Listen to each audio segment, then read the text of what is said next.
Bienvenue sur Watch Mojo. Aujourd'hui, nous vous présentons notre top 10 des performances d'acteurs les plus exagérées dans les films d'horreur. Well, I'll get your stupid paper, but you just better start showing me a little more appreciation around here, Mr. Man. Pour cette liste, nous allons examiner les performances dites over the top dans les films d'horreur. Et ça ne veut pas dire que c'est nécessairement mauvais, mais disons extrêmement théâtral. Notez qu'il risque d'y avoir des spoilers. Que pensez-vous de ces performances? Racontez-nous-le le plus dramatiquement possible dans les commentaires. Numéro 10. Al Pacino dans L'Associé du Diable. Al Pacino joue souvent des personnages plus grands que nature avec plein d'émotions. You'll thank me in the morning. You ain't right, man. Oh, I'm right. You'll see. Ici, il incarne Satan lui-même et se donne à fond dans le rôle, lui conférant la personnalité exagérée qu'il mérite. Il hurle à plein poumon et livre des monologues enflammés et grandioses. In spite of all his imperfections, I'm a phenomenon! I'm a humanist. Sa performance est rendue encore plus frappante à côté de Keanu Reeves, qui donne une performance typiquement plus réservée. C'est un mariage parfait qui donne lieu à des scènes captivantes dans un film relativement banal. Better to reign in hell than serve in heaven, is that it? Why not? I'm here on the ground with my nose in it since the whole thing began. Numéro 9. Crispin Glover dans Willard. Crispin Glover a une personnalité et un style d'acteur bien distincts. All my life I could smell mice. Smell mice? Souvent considéré comme excentrique, Glover était le choix parfait pour incarner Willard Style.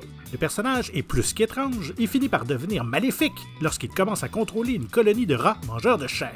Glover brille en se montrant suffisamment bizarre. The terms of your purchase contract, they strictly state that you are not allowed to sell me.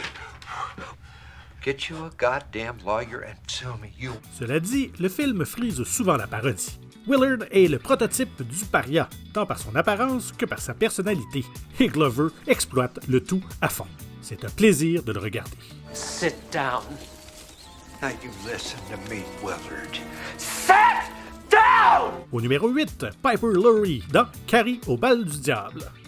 La mère de Carrie, Margaret, n'est pas le personnage principal de l'adaptation par Brian De Palma du roman de Stephen King. Take off that dress. We'll burn it together and pray for forgiveness. Mais l'actrice Piper Laurie ne manque pas de mettre Margaret au premier plan. Fanatique religieuse obsédée par le péché, Margaret passe beaucoup de temps à l'écran à prier, crier ou maltraiter sa fille. You're a woman now. Why didn't you tell me, Mama? Si Laurie a été nommée à l'Oscar du meilleur second rôle féminin, elle n'a jamais pris le film ou son personnage très au sérieux. Au début, elle pensait que Margaret était tellement exagérée que le film devait être une satire, et elle riait entre les prises. Now, the devil is come home.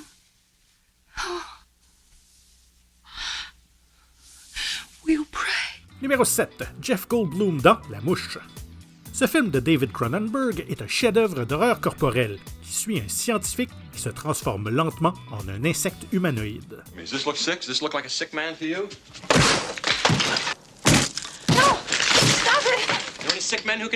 C'est un film de série B, mais qui bénéficie d'une réalisation solide, d'excellents effets spéciaux récompensés par un Oscar et d'une excellente performance principale.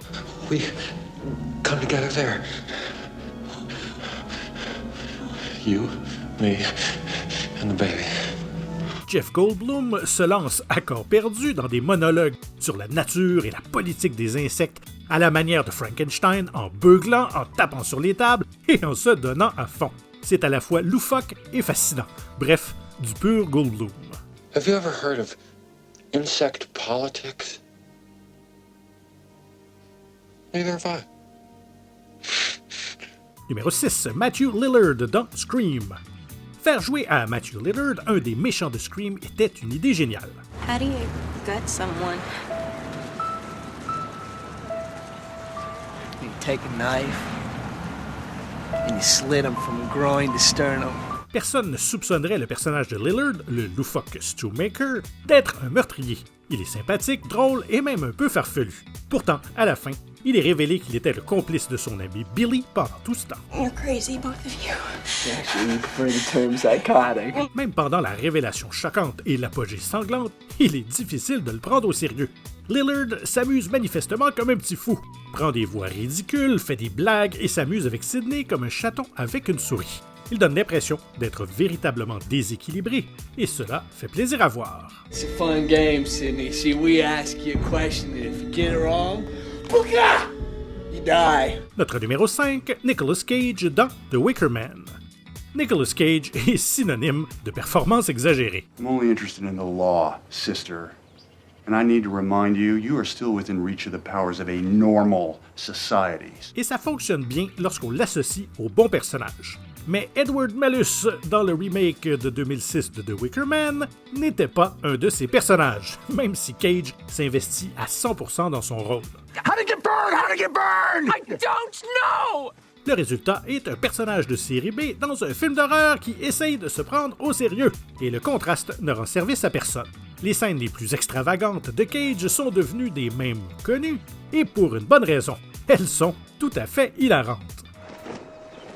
Oh God. Oh my God. Oh my God. Numéro 4, Bette Davis dans Qu'est-il arrivé à Baby Jane? Ce film du réalisateur Robert Aldrich oscille entre l'horreur psychologique et la comédie, cette dernière se manifestant dans la performance excentrique de Bette Davis. Just that nosy Mrs. Bates going on about your picture last night. Oh, really? Did she like it? Elle joue le rôle de Baby Jane Hudson, une ancienne enfant star devenue alcoolique. Se croyant responsable d'un accident qui a laissé sa sœur paraplégique, Jane, rongée par la culpabilité et le ressentiment, tourmente sa sœur, se délectant de sa condition. But you are, Blanche. You are in that chair. And tell me, what are these awful things I'm supposed to be doing to you? Davis a obtenu une 10e nomination à l'Oscar de la meilleure actrice avec ce rôle. Jane est maintenant synonyme de personnage fou grâce à la performance folle de Davis. I didn't forget your breakfast. I didn't bring your breakfast because you didn't eat your din-din. Numéro 3, Kathy Bates dans Misery. Stephen King sait comment écrire des personnages exagérés. Sometimes I get so worked up. Can you ever forgive me? Et l'une de ses plus grandes créations est Annie Wilkes, une fan dérangée de l'auteur Paul Sheldon. Annie héberge Paul après un accident de voiture et le force à réécrire la fin de sa série bien-aimée, Misery. I don't want her dead! I want her! And you murdered her! Infantile et autoritaire, elle pique des colères agressives dépassant de loin le cliché de la fan obsédée. Bates est spectaculaire dans le rôle, passant avec brio de la gentillesse et de l'attention à la psychose totale. Pas étonnant qu'elle ait remporté l'Oscar de la meilleure actrice cette année-là. God, I love you. Notre numéro 2, Robert De Niro dans Les nerfs à vif. Robert De Niro n'est pas du genre à surjouer, mais il se déchaîne dans le rôle du méchant Max Cady dans ce film. And with the power vested me by the kingdom of God, I sent you to the ninth circle of hell! Après sa sortie de prison, Max se met à traquer son ancien avocat, Sam Bowden. Il prend un malin plaisir à le tourmenter et De Niro apprécie visiblement l'opportunité de jouer un personnage aussi amusant. It's not necessary to lay a foul tongue on me, my friend. I could get upset. Things could get out of hand. Il est excellent tout au long du film, mélangeant la comédie à la véritable terreur dans une concoction unique et difficile à cerner. Ce film aurait pu être un désastre entre de mauvaises mains, mais De Niro le fait fonctionner.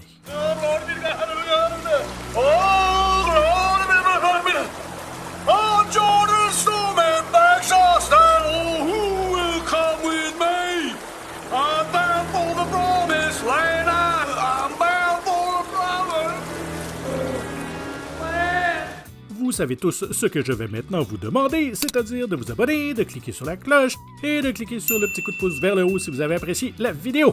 Alors, ai-je besoin de me répéter? Non? On continue. Et notre numéro 1, Jack Nicholson dans Shining. Personne ne joue la folie comme Jack Nicholson et Shining est son chef-d'œuvre à cet égard. You didn't let me finish my sentence. I said, I'm not gonna hurt you. I'm just gonna bash your brains in. Jack Torrance se perd lentement la raison tout au long du film grâce à l'influence d'un hôtel hanté. Remarquez, il y avait des signes dès le début. Il peut à peine supporter la compagnie de sa propre famille et il finit par sombrer dans une folie totale que seul Nicholson peut incarner.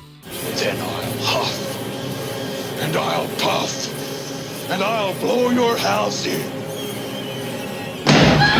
Ces colères sont à l'origine de certaines des scènes les plus emblématiques de l'histoire du cinéma et Nicholson les interprète à perfection.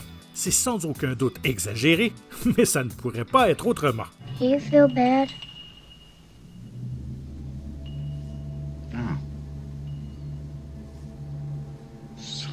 Tired. Avez-vous apprécié cette vidéo? Un petit coup de pouce vers le haut et un commentaire nous ferait grandement plaisir. Et n'hésitez surtout pas à regarder une autre de nos excellentes productions. Merci et à très bientôt.